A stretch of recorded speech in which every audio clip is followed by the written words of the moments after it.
নমস্কার। কথায় কথায় কথামৃত অনুষ্ঠানের ৫০৫তম পর্বে আপনাদের স্বাগত। আপনারা এই অনুষ্ঠান দেখছেন প্রাণারাম বাংলা ইউটিউব চ্যানেলে, যেখানে সপ্তাহের প্রত্যেক দিন সম্প্রচারিত হয় এই কথায় কথায় কথামৃত অনুষ্ঠানটি। শুরুর সময় থাকে রাত্রি ৯টা, আর এই একই চ্যানেলে প্রত্যেক সপ্তাহের শনিবার সম্প্রচারিত হয় শ্রী শ্রী মায়ের কথা। শুরুর সময় থাকে সন্ধে ৬টা। বর্তমান অনুষ্ঠানে শ্রী শ্রী রামকৃষ্ণ কথামৃততে আজ আমরা প্রবেশ করব বিশেষ একটি দিনে এবং শ্রবণ করব শ্রীরামকৃষ্ণের অমৃত জীবন কথা। প্রবেশ করব শ্রী শ্রী রামকৃষ্ণ কথামৃততে, যার সূচনায় কথামৃতকার শ্রীযুক্ত মহেন্দ্রনাথ গুপ্ত বা শ্রীম বা মাস্টার মহাশয় উদ্ধৃত করেছেন, তব কথামৃতং তপ্ত জীবনং কবিভিরীড়িতং কল্মষাপহং শ্রবণমঙ্গলং শ্রীমদাততং ভুবি গৃণন্তি ইয়ে ভূরিদা জনাঃ। শ্রীরামকৃষ্ণ শ্যামপুকুরের বাটির উপরের দক্ষিণের ঘরে দাঁড়াইয়া আছেন। বেলা ৯টা। ঠাকুরের পরিধানে শুদ্ধ বস্ত্র এবং কপালে চন্দনের ফোঁটা। মাস্টার ঠাকুরের আদেশে শ্রী শ্রী সিদ্ধেশ্বরী কালীর প্রসাদ আনিয়াছেন। প্রসাদ হস্তে ঠাকুর অতি ভক্তিভাবে দাঁড়াইয়া কিঞ্চিত গ্রহণ এবং কিঞ্চিত মস্তকে ধারণ করিতেছেন। গ্রহণ করিবার সময় পাদুকা খুলিয়াছেন। মাস্টারকে বলিতেছেন, বেশ প্রসাদ। আজ শুক্রবার 22শে কার্তিক 1292, আশ্বিন অমাবস্যা 6ই নভেম্বর 1885। আজ শ্রী শ্রী কালী পূজা।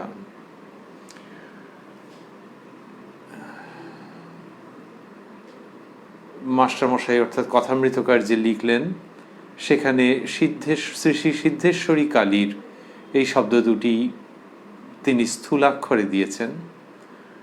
শ্রীরামকৃষ্ণ প্রসাদ গ্রহণ করেছেন ভক্তিভাবে এই কালী পুজোর পুণ্য দিনে। 6ই নভেম্বর 1885 আমরা শুনলাম। তিনি প্রসাদ গ্রহণ করবার সময় পাদুকা খুলেছেন, এটি মাস্টারমশাই লিখছেন। একটি অসামান্য দিনের বর্ণনা এর পরে রয়েছে। প্রথমের দিকে এটিও খেয়াল করছি যে আজ শ্রী শ্রী কালী পূজা, 6ই নভেম্বর, এই কথাগুলি প্রথমেই না দিয়ে মাস্টারমশাই কি সুন্দর করে লিখলেন, শ্রীরামকৃষ্ণ শ্যামপুকুরের বাটির উপরের দক্ষিণের ঘরে দাঁড়াইয়া আছেন। এই যে একটা দৃশ্য, তার সূচনা হচ্ছে, এইটা মাস্টারমশাই যেরকমভাবে লিখছেন, এটা খুব অপূর্ব। এর নাট্যগুণ আছে, যে যেন থিয়েটার যখন হয় তখন একটা দৃশ্য ক্রমশ আলোকিত হয়ে উঠল এবং তখন দেখা গেল যে কারা কারা রয়েছেন। ঠিক সেই রকমভাবে লাইট অন হয়ে যাচ্ছে, যেন কথামৃতের এক একটি দৃশ্য এইরকমই। এবং যখন লাইট অন হচ্ছে তখন কি দেখা যাচ্ছে? শ্রীরামকৃষ্ণ শ্যামপুকুরের বাটির উপরের দক্ষিণের ঘরে দাঁড়াইয়া আছেন।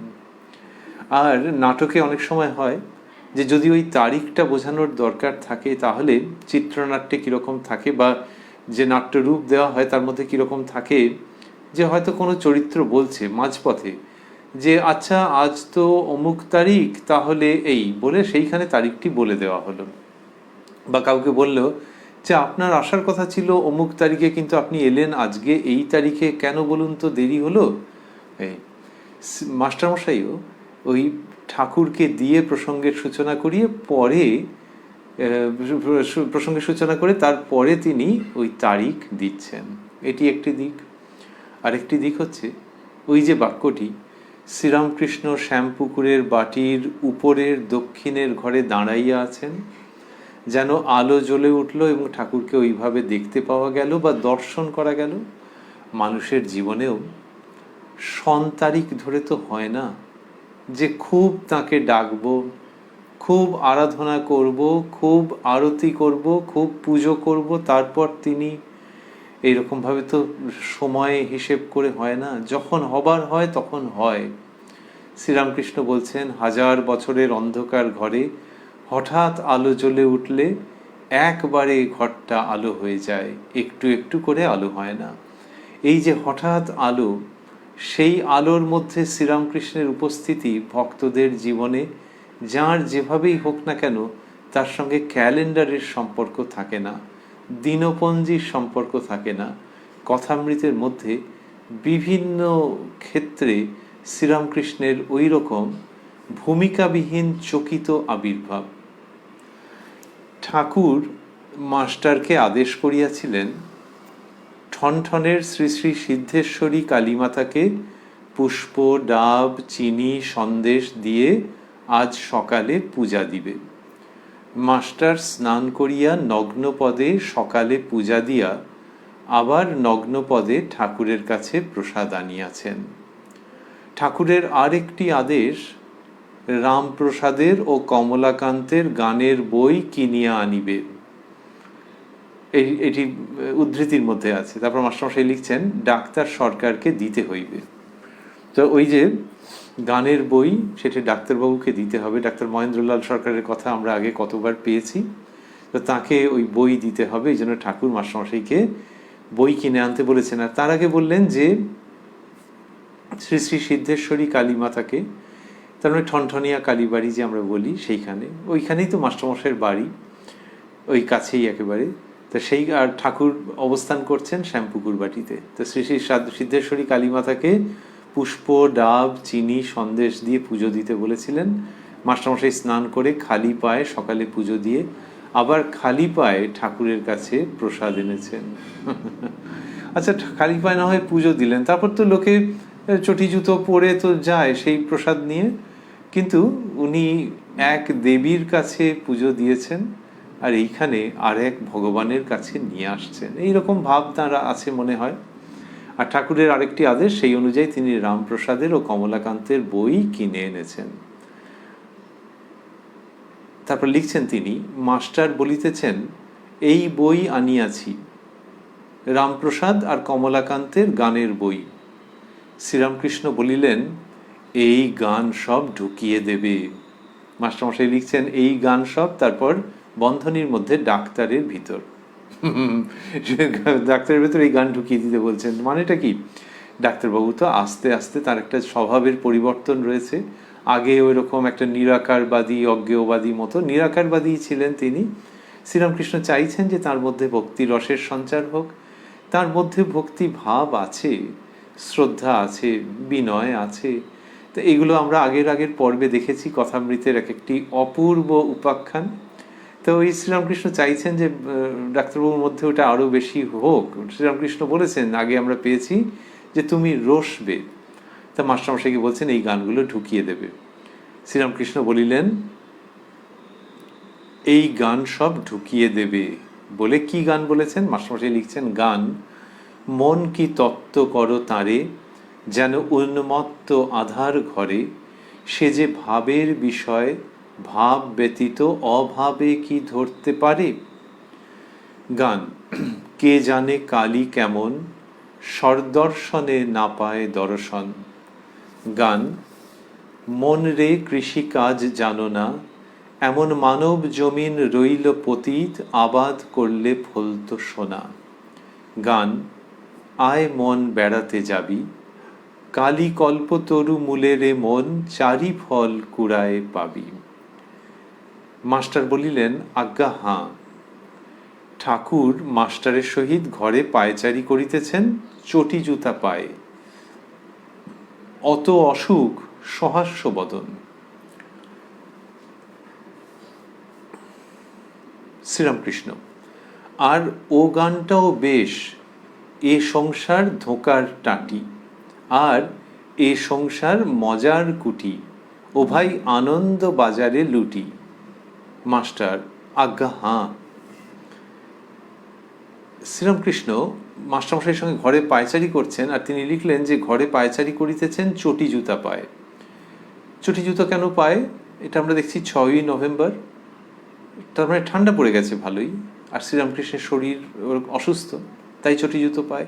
তাও সেটা বলার কি ছিল আলাদা করে, কিছু আছে তো ওইটা মাস্টারমশাই উল্লেখ করেছেন। আর ঠাকুর এই গানের কথা বলেছেন, মাস্টারমশাই বলেছেন আজ্ঞা হাঁ। তারপর ঠাকুর হঠাৎ চমকিত হইতেছেন, অমনি পাদুকা ত্যাগ করিয়া স্থিরভাবে দাঁড়াইলেন, একেবারে সমাধিস্থ।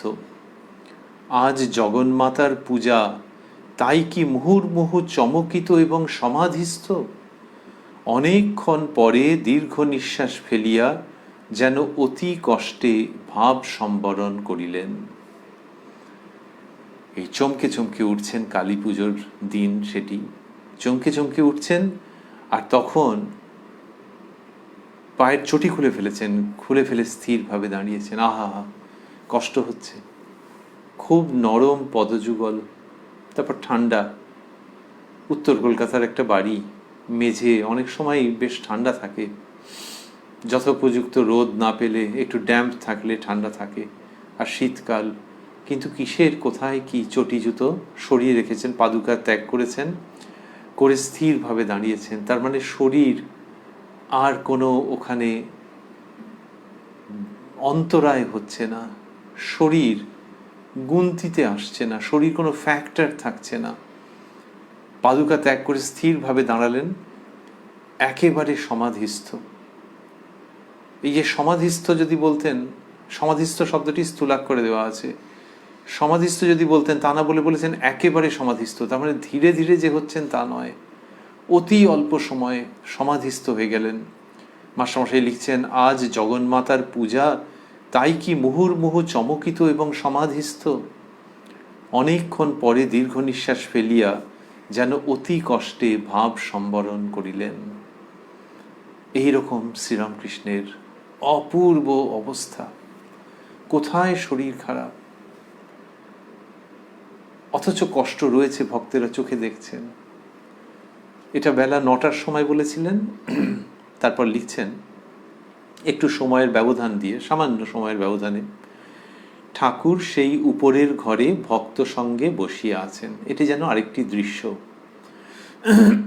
ঠাকুর সেই উপরের ঘরে ভক্ত সঙ্গে বসিয়া আছেন, বেলা 10টা। বিছানার উপর বালিশে ঠেসান দিয়া আছেন ভক্তেরা চতুর্দিকে বসিয়া। রাম রাখাল, নিরঞ্জন, কালীপদ মাস্টার প্রভৃতি অনেকগুলি ভক্ত আছেন। ঠাকুরের ভাগিনেও হৃদয় মুখুজ্জের কথা হইতেছে। শ্রীরামকৃষ্ণ রাম প্রভৃতিকে হৃদে এখনো জমি জমি করছে। যখন দক্ষিণেশ্বরে তখন বলেছিল, শাল দাও, না হলে নালিশ করব। মা তাকে সরিয়ে দিলেন।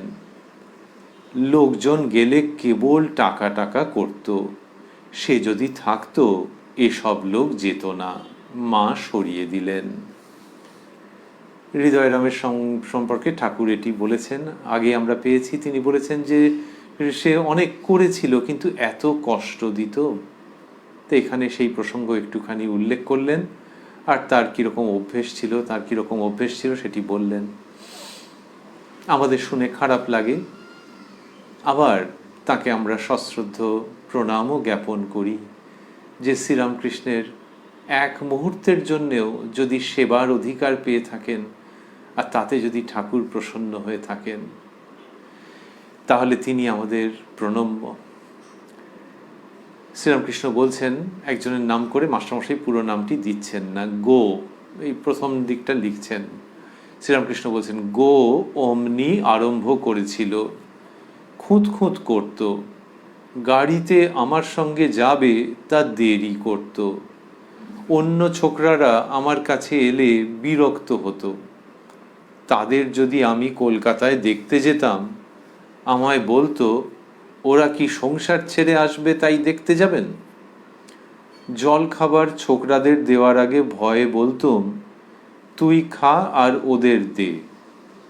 জানতে পারলুম ও থাকবে না। এই যার সম্বন্ধে বলছেন তিনি কিন্তু সেদিন ওখানে রয়েছেন, ওই মাস্টারমশাই নামটা গোপন করেছেন। যতটা শুনেছি তারপরে দেখছি শ্রীরামকৃষ্ণ বলছেন, তখন মাকে বললুম, তখন মাকে ওই যে বললেন যে জল খাবার ছোকরাদের দেওয়ার আগে ভয়ে বলতুম তুই খা আর ওদের দে, জানতে পারলুম ও থাকবে না। মানে মায়ের কাছ থেকে তিনি জেনেছেন। তারপর বলছেন, তখন মাকে বললাম, মা ওকে হৃদের মতো একেবারে সরাস নে। তারপর শুনলাম বৃন্দাবনে যাবে। গো যদি থাকতো এইসব ছোকরাদের হতো না। ও বৃন্দাবনে চলে গেল, তাই এইসব ছোকরারা আসতে যেতে লাগলো। মানে তিনি থাকলে এই শুদ্ধ সত্য ভক্তেরা আসতে যেতে পারতেন না। গো বিনীতভাবে তিনি রয়েছেন, আগে আমার তা মনে ছিল না। রাম বন্ধনীর মধ্যে মাস্টারমশাই লিখছেন দত্ত, তোমার মন উনি যা বুঝবেন তা তুমি বুঝবে। গো চুপ করিয়া রহিলেন। শ্রীরামকৃষ্ণ গো প্রতি, তুই কেন অমন করছিস? আমি তোকে সন্তান অপেক্ষা ভালোবাসি, তুই চুপ কর না। বলে আরো কিছু বলেছিলেন। মাস্টারমশাই অনেকগুলি ডট দিয়েছেন।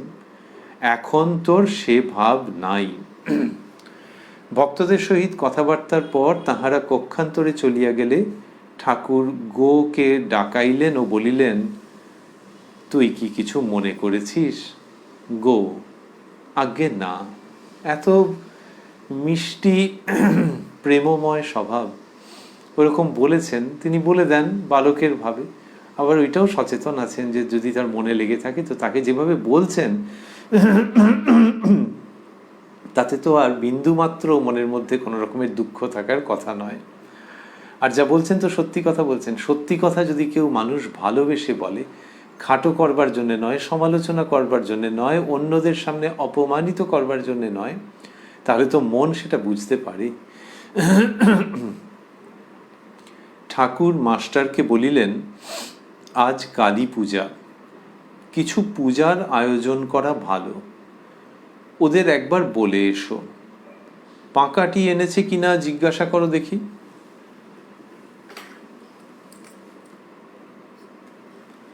মাস্টার বৈঠকখানায় গিয়া ভক্তদের সমস্ত জানাইলেন। কালীপদ ও অন্যান্য ভক্তেরা পূজার উদ্যোগ করিতে লাগিলেন। শ্রীযুক্ত কালীপদ ঘোষ শ্রীরামকৃষ্ণের বিশেষ ভক্ত। বেলা আন্দাজ 2টার সময় ডাক্তার ঠাকুরকে দেখিতে আসিলেন। তাহলে তার আগে দেখলাম যে কালী পুজোর উনি বললেন কিছু পূজার আয়োজন করা ভালো। পরে একটা বিরাট ঐতিহাসিক ঘটনা আমাদের জন্য অপেক্ষায় আছে, তার সূচনায় দেখছি এরকম হচ্ছে। ওদের একবার বলে এসো, পাঁকাটি এনেছে কিনা জিজ্ঞাসা করো দেখি। তো ওরা গিয়ে পুজোর উদ্যোগ করতে লাগলেন। তখন কখন? দুপুরবেলা। হঠাৎ করেই যেন এরকম একটা ডেভেলপমেন্ট। বেলা, তারপর মাস্টারমশাই লিখছেন, বেলা আন্দাজ 2টার সময় ডাক্তার ঠাকুরকে দেখিতে আসিলেন, সঙ্গে অধ্যাপক নীলমণি। ঠাকুরের কাছে অনেকগুলি ভক্ত বসিয়া আছেন। গিরিশ, কালীপদ, নিরঞ্জন, রাখাল, খোকা, বন্ধনীর মধ্যে মনীন্দ্র, লাটু, মাস্টার, অনেকে। ঠাকুর সহাস্যবদন। ডাক্তারের সঙ্গে অসুখের কথা ও ঔষধাদির কথা একটু হইলে পর বলিতেছেন, তোমার জন্য এই বই এসেছে। ডাক্তারের হাতে মাস্টার সেই দুখানি বই দিলেন। ডাক্তার গান শুনিতে চাইলেন। এইবার অদ্ভুত ঘটনা যে ডাক্তারবাবু যখন গান শুনতে চেয়েছেন, ওনার ইদানিং এটা দেখা যাচ্ছে, আগেও আমরা দেখেছি একটি পর্বে, একটি দিনের ঘটনাতে, যে ডাক্তারবাবুর এরকম আগের দিনকে আমরা শুনেছি যে নরেন্দ্রনাথের মুখে গান শুনে খুব ভালো লেগেছে। তো এখানে তিনি গান শুনতে চেয়েছেন। তারপরে যেটা ঘটছে এটাও আবার অদ্ভুত ঘটনা। কথামৃতের মধ্যেই প্রথম বোধহয় পাওয়া যাচ্ছে এইভাবে লেখা আছে, ঠাকুরের আদেশক্রমে মাস্টার ও একটি ভক্ত রামপ্রসাদের গান গাইতেছেন। মাস্টারমশাই গান গাইছেন। এর অনেক আগে আছে দক্ষিণেশ্বরে পঞ্চবটিতে যখন তিনি রাত্রিবাস করেছেন, তারপর আপন মনে গাইছিলেন। আর এই তো সকলের সামনে ঠাকুর আদেশ করেছেন, কিন্তু আদেশ করলে আগে মাস্টারমশাই তো করতেন না, এই দিন করছেন তিনি। ঠাকুরের আদেশক্রমে মাস্টার ও একটি ভক্ত রামপ্রসাদের গান গাইতেছেন। এইভাবে চমৎকার দৃশ্য, খুব আনন্দপূর্ণ দৃশ্য। যেন মনে হয় যে অনেকে মিলে, ওপর থেকেও তারা সব মিলে আনন্দ করছেন যে ঠাকুরের আদেশে মাস্টারমশাই গান গাইছেন। গান, মন করো কি তত্ত্ব তারে, যেন উন্মত্ত আধার ঘরে। গান, কে জানে কালী কেমন, সদর্শনে না পায় দর্শন। গান, মন রে কৃষি কাজ জানো না। গান, আয় মন বেড়াতে যাবি। ঠাকুর যে গানগুলির কথা বলেছিলেন যে এইসব গান ঢুকিয়ে দেবে, তা মাস্টারমশাইকে তো আদেশ করেছেন, তিনি গাইছেন। এই 4টি গানই পরপর হলো। খুব মধুর একটি ঘটনা। ডাক্তার গিরিশকে বলিতেছেন, তোমার ওই গানটি বেশ, বীণের গান, বুদ্ধচরিতের। ঠাকুরের ইঙ্গিতে গিরিশ ও কালীপদ দুইজনে মিলিয়া গান শুনাইতেছেন। বীণ মানে বীণা। ঠাকুরের ইঙ্গিতে গিরিশ ও কালীপদ দুইজনে মিলিয়া গান শুনাইতেছেন। গিরিশবাবু স্বয়ং গাইছেন, আর শ্রীযুক্ত কালীপদ তিনিও গাইছেন। এটিও অদ্ভুত সুন্দর একটি দৃশ্য। ঠাকুরের ইঙ্গিতে গিরিশ ও কালীপদ দুইজনে মিলিয়া গান শুনাইতেছেন। আমার এই সাধের বীণে যত্নে গাঁথা তারের হার, যে যত্ন জানে বাজায় বীণে, উঠে সুধা অনিবার।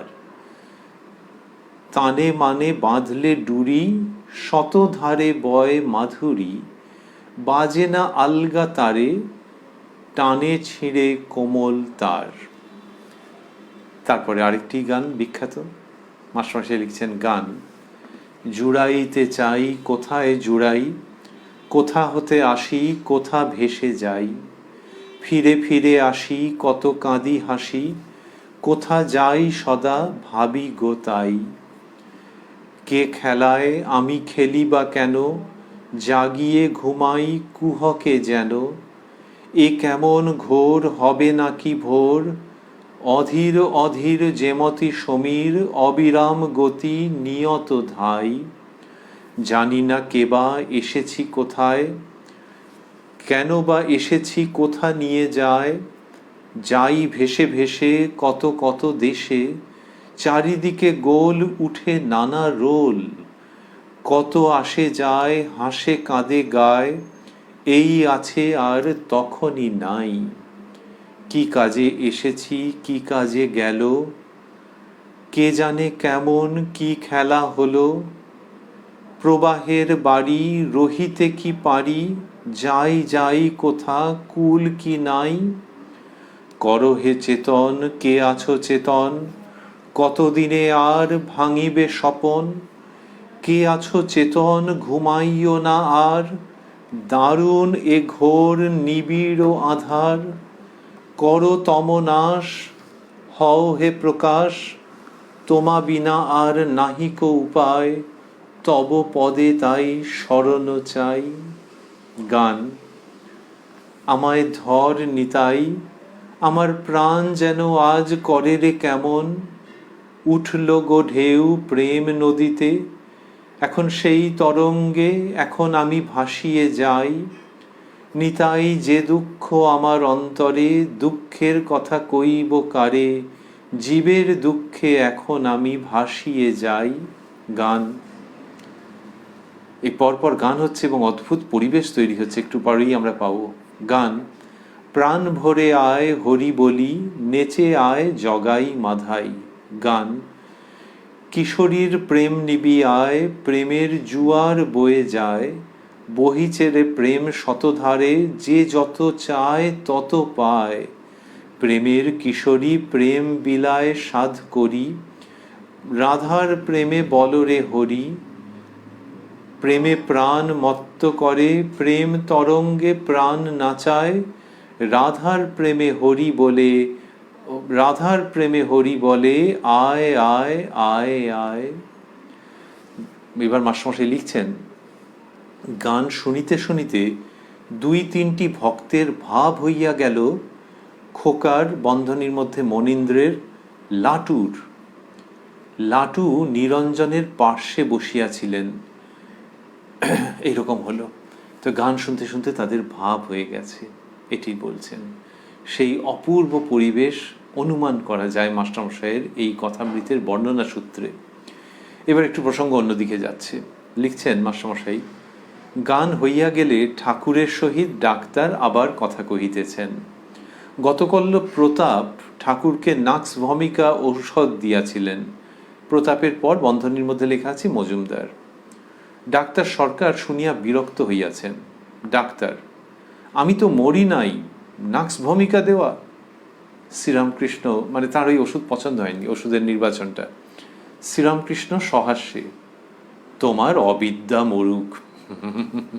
ডাক্তারবাবু নিজে হোমিওপ্যাথির চর্চা করেন, হোমিওপ্যাথিক ওষুধ দেন, আর ওই ওষুধটি অনুমোদন করছেন না। তো তখন ওরকমভাবে বলেছেন, তো শ্রীরামকৃষ্ণের খারাপ লেগেছে, তিনি বলছেন তোমার অবিদ্যা মরুক।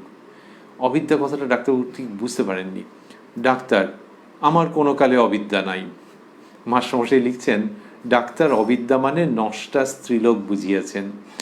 শ্রীরামকৃষ্ণ সহাস্যে: না গো, সন্ন্যাসীর অবিদ্যা মা মরে যায় আর বিবেক সন্তান হয়।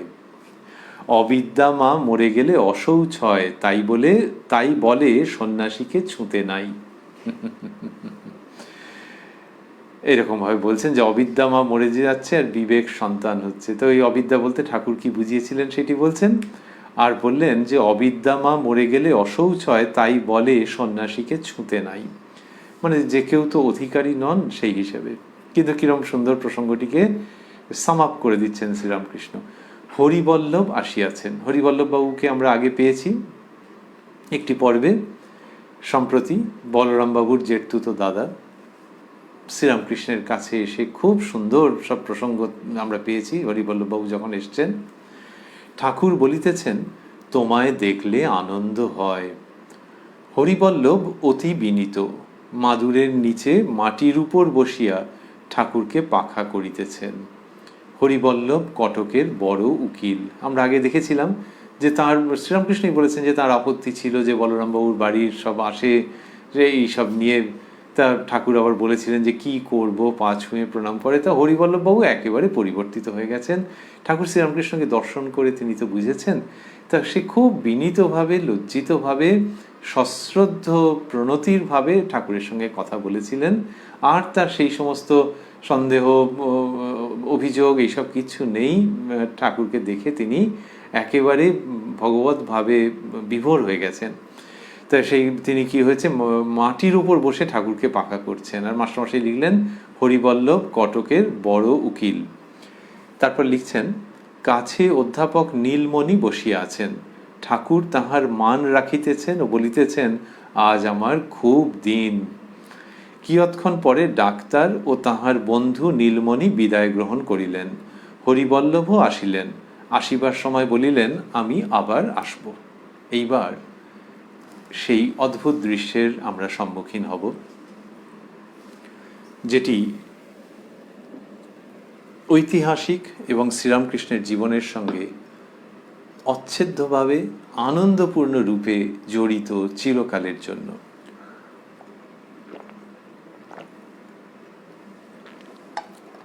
মাস্টারমশাই লিখছেন,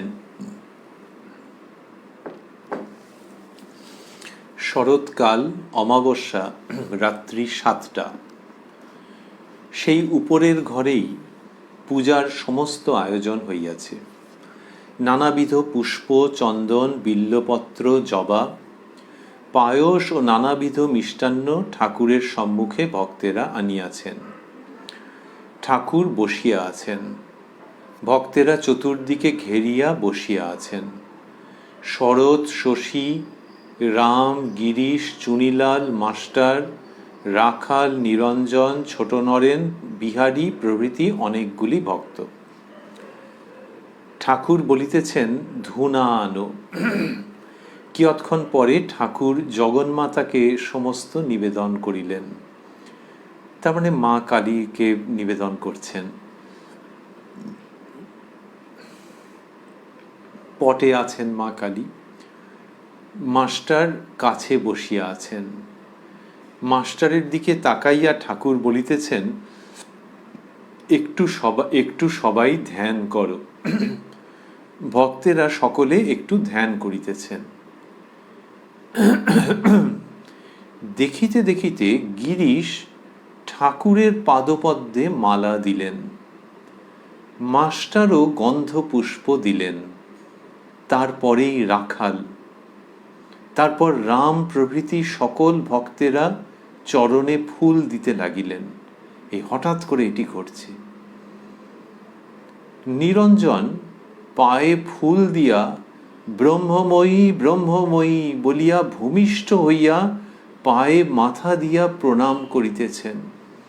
ভক্তেরা সকলে জয় মা ধ্বনি করিতেছেন। দেখিতে দেখিতে ঠাকুর শ্রীরামকৃষ্ণ সমাধিস্থ হইয়াছেন। কি আশ্চর্য! ভক্তেরা অদ্ভুত রূপান্তর দেখিতেছেন।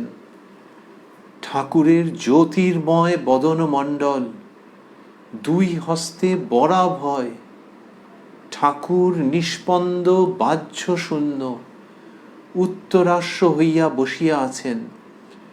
সাক্ষাৎ জগন্মাতা কি ঠাকুরের ভিতর আবির্ভূতা হইলেন? সকলে অবাক হইয়া এই অদ্ভুত বরাভয়দায়িনী জগন্মাতার মূর্তি দর্শন করিতেছেন। যেন চকিতে এই ভাবান্তর অবস্থান্তর হয়ে গেল, দৃশ্যান্তর হয়ে গেল। গিরিশবাবু ঠাকুরের পাদপদ্মে প্রথমে মালা দিয়েছেন। মা কালীর পুজোর দিন, সেই কালী পুজোর দিন গিরিশবাবু ঠাকুরের পাদপদ্মে প্রথমে মালা দিলেন। ধন্য গিরিশবাবু। রয়েছি আমরা 6ই নভেম্বর 1885-তে। এর ওই 1.5 মাসের একটু বাদেই 1 জানুয়ারি 1886-তে তিনি বলবেন, ব্যাস বাল্মীকি যাঁর ইয়ত্তা করতে পারেননি, আমি তার সম্বন্ধে আর অধিক কি বলবো। গিরিশবাবু ভেতরে ভেতরে যে কি বুঝেছেন শ্রীরামকৃষ্ণকে ভাবলে আমরা বিস্মিত, চমকিত হয়ে যাই। কালী পুজোর রাত্রে পায়ে তিনি মালা দিলেন। ওই পুজোর পরিবেশ যখন, ঠাকুর একটু আগে বলেছেন ধুনা আনো, মাস্টারমশাই কাছে বসে রয়েছেন, অন্যরা রয়েছেন, তিনি বলছেন একটু সবাই ধ্যান করো। তারা কি ধ্যান করেছিলেন আমরা জানি না, কিন্তু তাদেরও স্বীকৃতি ধ্যান। আর তারপরেই ঠাকুরের মধ্যে ওই মায়ের অপূর্ব প্রকাশ। এই হয়ে গেল। তখন কিরকম বললেন যে গিরিশবাবু ঠাকুরের পাদপদ্মে মালা দিলেন। তিনি ঠাকুরকে কিভাবে দেখেছেন আমরা ভেবে কুল করতে পারি না। কোন ঠাকুরকে? অন্যদিক থেকে দেখতে গেলে শরীর খুব রোগা হয়ে গেছে। একজন মানুষ টার্মিনাল ক্যান্সারে আক্রান্ত, কোনো চিকিৎসা তো হয়নি, সেখানে ছিলও না। তাহলে ওষুধ দিয়ে একটু সাময়িকভাবে ব্যথা যন্ত্রণার উপশম, কিন্তু কতটা কষ্ট। সেখানে একজনকে তো চোখের সামনে দেখতে পাচ্ছেন ওই রূপে, একে তো আগেও দেখেছেন দক্ষিণেশ্বরে, তার সঙ্গে এই চেহারার কোনো মিল আছে? সেই তিনি খাটটির উপরে উপবিষ্ট, আর তাকে যিনি কিনা পায়ে মালা দিচ্ছেন, তার জন্যে আমাদের চিরকালের কৃতজ্ঞতা ও প্রণাম। আর ঠাকুরের মধ্যে ওই আবির্ভাব, তাকে শুধু প্রণাম বললে অনেক যেন কম বলা হয়ে যায়। সমগ্র অন্তর দিয়ে আরতি পুজো প্রণাম করেও যেন অন্তর পরিপূর্ণ হতে চায় না। গিরিশবাবু যখন পাদপদ্মে মালা দিয়েছেন, তারপর মাস্টারমশাই গন্ধপুষ্প দিয়েছেন, তারপর শ্রীযুক্ত রাখাল, তারপর রাম প্রভৃতি সকল ভক্তেরা চরণে ফুল দিতে লাগিলেন। নিরঞ্জনানন্দজি মহারাজ, যিনি উত্তরকালের স্বামী নিরঞ্জনানন্দজি মহারাজ, he uttered those very words like mantra. নিরঞ্জন পায়ে ফুল দিয়া ব্রহ্মময়ী ব্রহ্মময়ী বলিয়া ভূমিষ্ঠ হইয়া পায়ে মাথা দিয়া প্রণাম করিতেছেন। ওই পুরুষ শরীর, কৃশ শরীর, অসুস্থ অবস্থা, কে বলে অসুস্থ? তাকে দর্শন করলে মানুষের অসুস্থতা যায়, মানুষের আধ্যাত্মিক অবস্থার বিকাশ হয়, ঠিক যেমন পুষ্প প্রস্ফুটিত হয়। সেই তাঁরই শ্রীপাদপদ্মে পুষ্প নিবেদন করে শ্রীযুক্ত নিরঞ্জন বলছেন ব্রহ্মময়ী ব্রহ্মময়ী। অনেক পরে মা শারদা ঠাকুরের জন্য কেঁদে কেঁদে বলেছিলেন, আমার মা কালী কোথায় গেলে গো। সেটা খুব দুঃখের সেই দিন, সেই অবস্থা, কিন্তু বলেছিলেন আমার মা কালী কোথায় গেলে গো। তো এই মা কালী ঠাকুরের মধ্যে আবির্ভূতা। ঠাকুর দক্ষিণেশ্বর থেকে শ্যামপুকুর বাটিতে চলে এসেছেন, তাতে কি হয়েছে? মা তার মধ্যে রয়েছেন। আর আমরা এই যে কথামৃত পড়ছি, সেই প্রথম থেকে শুনে আসছি যে ঠাকুর বলছেন, মা যেমন বলান তেমনি বলি, যেমন করান তেমনি করি, যেমন চালান তেমনি চলি। আর সেই মা আজকে এই 6ই নভেম্বর 1885-তে অমাবস্যায় কালী পুজোর সেই মহানিশায় শ্রীরামকৃষ্ণ শরীরের মধ্য দিয়ে স্বয়ং আবির্ভূতা। এবং ইয়াং ছেলে নিরঞ্জন, তিনি ব্রহ্মময়ী ব্রহ্মময়ী। একটা পুরুষ মানুষ তো, সে কোথায় পুরুষ কোথায় নারী, পুরুষ কি নারী বলিতে নারী।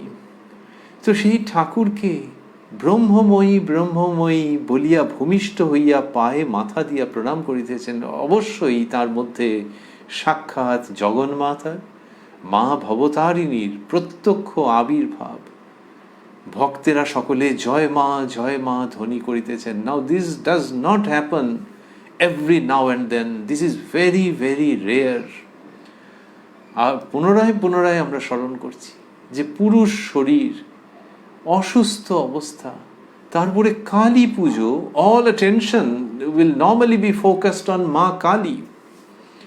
সেইখানে এরা মা কালী রয়েছেন, এরা ধ্যান করছেন, পুজোর সমস্ত ব্যবস্থা হয়ে আছে। আর সেইখানে এই তার মধ্যে আবির্ভাব দেখে তাকে ব্রহ্মময়ী ব্রহ্মময়ী বলে সম্বোধন করা এবং ভক্তেরা জয় মা ধ্বনি করা, এটি মা জীবন্ত হয়ে না উঠলে কখনো কোনোদিন হতে পারে? দেখিতে দেখিতে ঠাকুর শ্রীরামকৃষ্ণ সমাধিস্থ হইয়াছেন। এর আগে ব্রহ্মময়ী ব্রহ্মময়ী শব্দগুলি স্থূলাক্ষরে আছে, জয় মা শব্দগুলি স্থূলাক্ষরে আছে, আর এখানে সমাধিস্থ শব্দটি স্থূলাক্ষরে আছে। কি আশ্চর্য! ভক্তেরা অদ্ভুত রূপান্তর দেখিতেছেন। ঠাকুরের মধ্যে রূপান্তর হচ্ছে। ঠাকুরের জ্যোতির্ময় বদনমণ্ডল, মুখ, the very face is being lightened up, মুখ আলোকিত হচ্ছে। এবং সেই আলো কীরকম? পৃথিবীতে যত রকমের আলো লোকে দেখেছে, অনুজ্জ্বল মিষ্টি আলো, উজ্জ্বল শক্তিশালী আলো, উজ্জ্বল মিষ্টি আলো, নানান রকমের, হয়তো তার সেই সমস্তকে ছাপিয়ে যাচ্ছে যেন ঠাকুরের জ্যোতির্ময় বদনমণ্ডল। এটি কোনো কৃত্রিম আলো নয়, আধ্যাত্মিক জ্যোতি। কার আধ্যাত্মিক জ্যোতি? শ্রীরামকৃষ্ণের, মা ভবতারিণীর যুগপথ। দুই হস্তে বরাভয়, মাস্টারমশাই লিখলেন দুই হস্তে বরাভয়। তার মানে বর এবং অভয় মায়ের দক্ষিণ হস্তে, ডান দিকের দুই হস্তে বর এবং অভয় থাকে। সেই রকম দুই হস্তে বরাভয় ঠাকুর, তার মানে দুই হাত ওই রকম ভঙ্গি করেছেন। দুই হস্তে বরাভয় ঠাকুর, নিষ্পন্দ বাহ্য শূন্য। তাহলে এরা আগে ওই রকম সম্বোধন করেছেন, পুজোর মতো করে নিজেদের নিবেদন করেছেন, পায়ে মাথা রেখে প্রণাম করেছেন। তারপর ঠাকুরের এই রূপান্তর হচ্ছে, ঠাকুর নিষ্পন্দ বাহ্য শূন্য, উত্তরাশ্ব হইয়া বসিয়া আছেন। সাক্ষাৎ জগন্মাতা কি ঠাকুরের ভিতর আবির্ভূতা হইলেন? তাতে তো কোনো সন্দেহ নেই। কিন্তু মাস্টারমশাই কি সুন্দর ওই রকম ইঙ্গিতপূর্ণ বাক্যে সেই সত্যের উন্মোচন করছেন। জগন্মাতা শব্দটি স্থূলাক্ষরে দেওয়া আছে।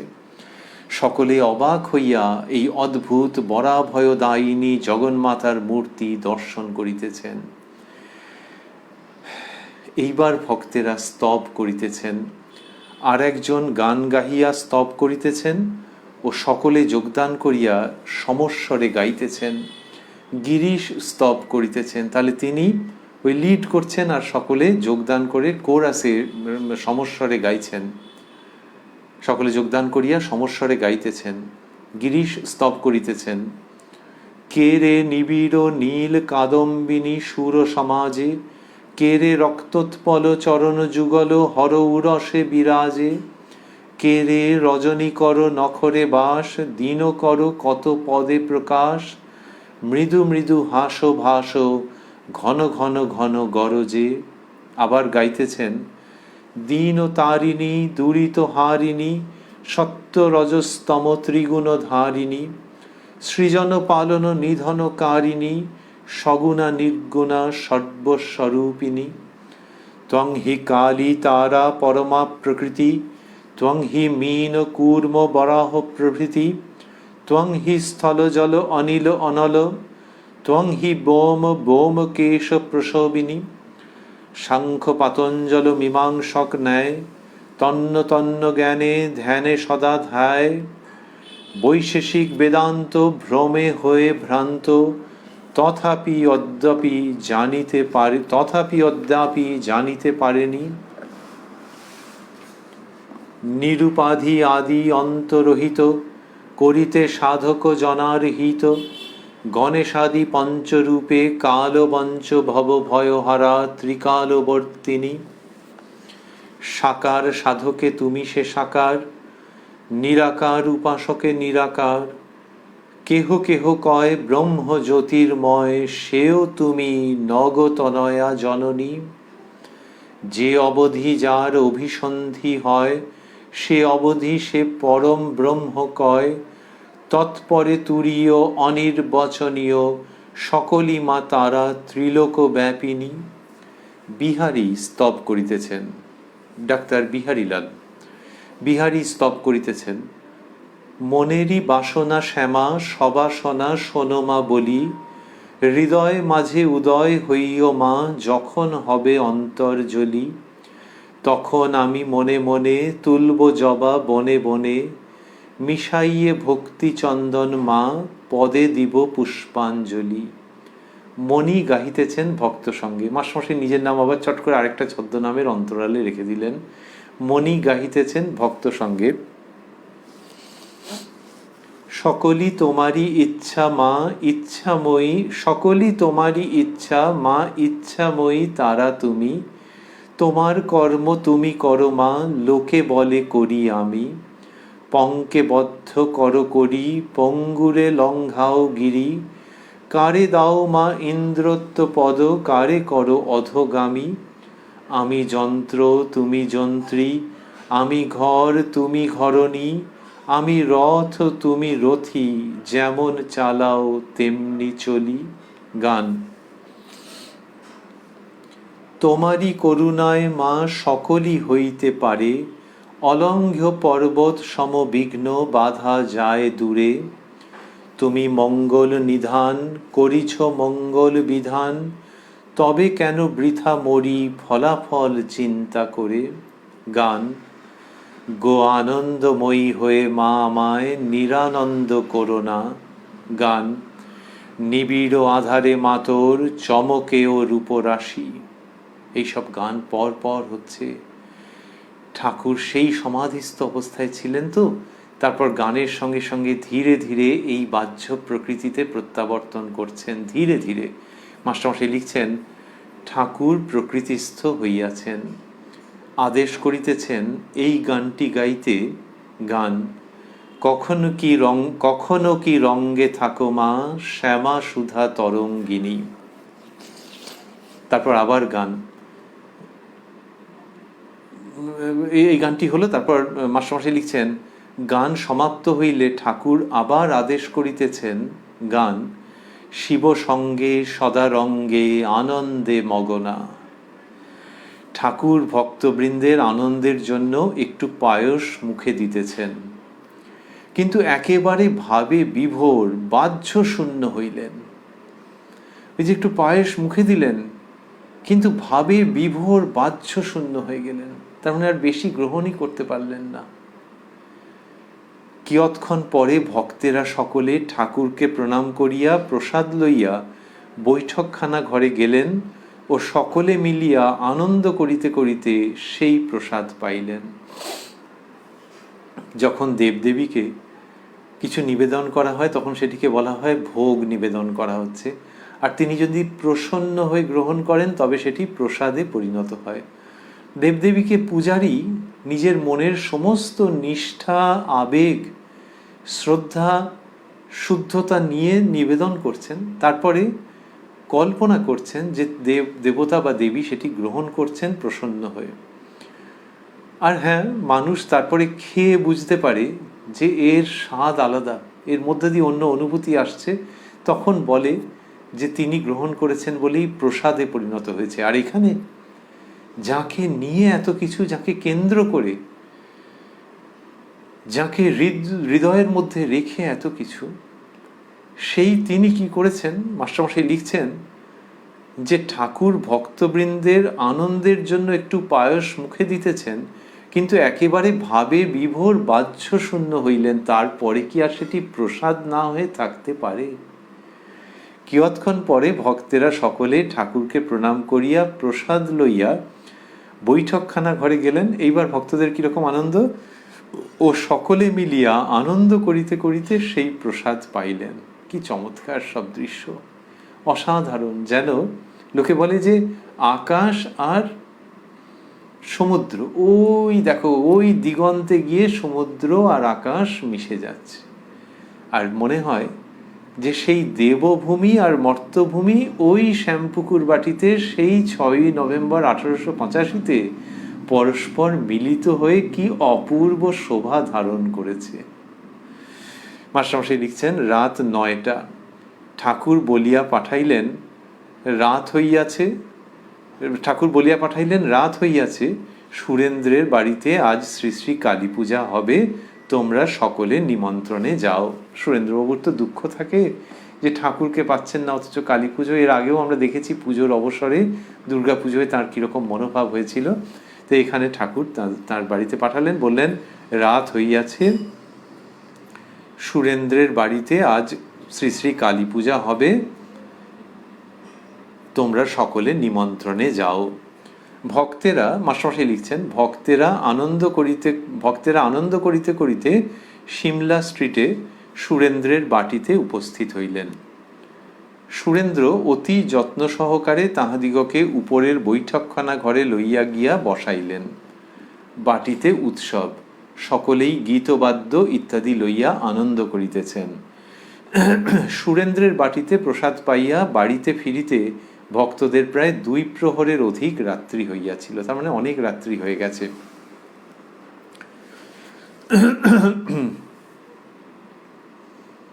এই যে বর্ণনা মাস্টারমশাই দিলেন, এটির সঙ্গে সঙ্গে ওই 6ই নভেম্বর 1885-র অনুপম বর্ণনাটি সমাপ্ত হচ্ছে। কালী পুজোর সেই অসামান্য দিবসের বর্ণনা সমাপ্ত হচ্ছে। আমরা রয়েছি উদ্বোধন কার্যালয়ে প্রকাশিত শ্রী শ্রী রামকৃষ্ণ কথামৃতের 1009 পৃষ্ঠায়। রয়েছি সেই পূত পবিত্র পরিবেশে, এক অপূর্ব আধ্যাত্মিক আলোকের মধ্যে। ঠাকুর শ্রীরামকৃষ্ণের কৃপা সাপেক্ষে এই অনুষ্ঠানে আপনারা আমরা আবারও মিলিত হব আগামীকাল প্রাণারাম বাংলা ইউটিউব চ্যানেলে, যেখানে সপ্তাহের প্রত্যেক দিন সম্প্রচারিত হয় এই কথায় কথায় কথামৃত অনুষ্ঠানটি। শুরুর সময় থাকে রাত্রি 9টা, আর এই একই চ্যানেলে প্রত্যেক সপ্তাহের শনিবার সম্প্রচারিত হয় শ্রী শ্রী মায়ের কথা। শুরুর সময় থাকে সন্ধে 6টা।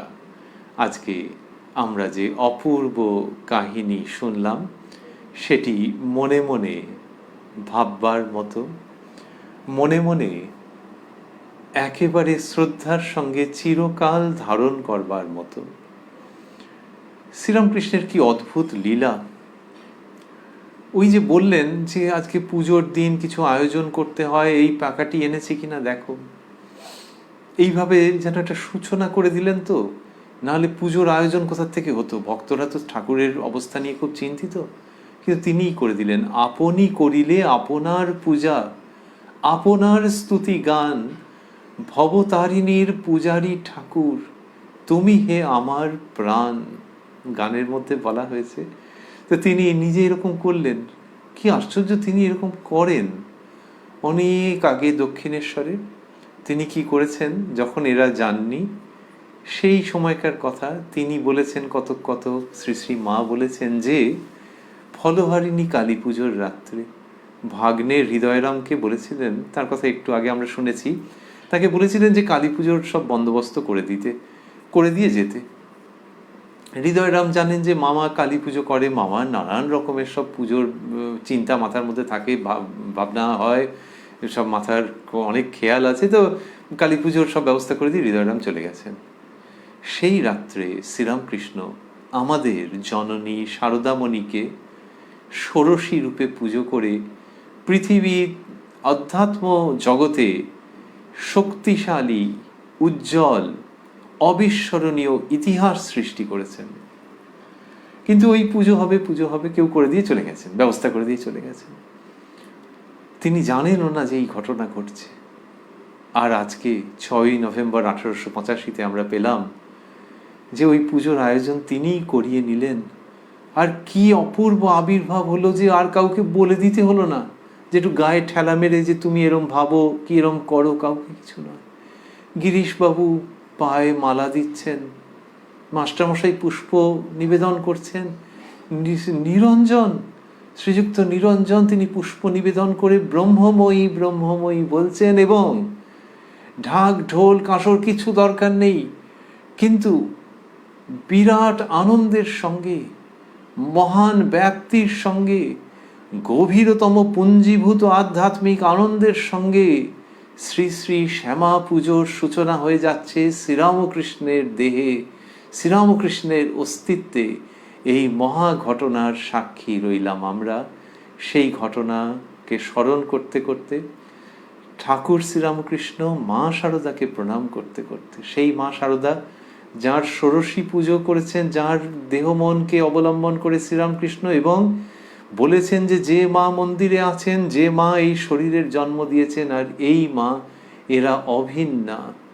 সেই জন্যে শ্রীরামকৃষ্ণকে, মা শারদাকে এবং মা ভবতারিণীকে প্রণাম নিবেদন করতে করতে আজকের অনুষ্ঠানের শুভ সমাপ্তি।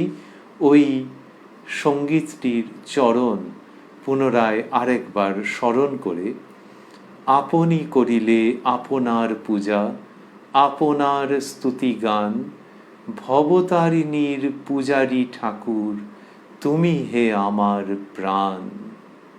ওং নিরঞ্জনং নিত্যম অনন্ত রূপং ভক্তানুকম্পা ধৃত বিগ্রহং বৈ ঈশাবতারং পরমেশমিড্যং তং রামকৃষ্ণং শিরসা নমামঃ। প্রালারাম প্রালারাম প্রালারাম প্রালারাম প্রালারাম প্রালারাম। কি যেন লোকানো নামে তাই মিষ্ট এত তব নাম। প্রালারাম প্রালারাম প্রালারাম প্রালারাম প্রালারাম।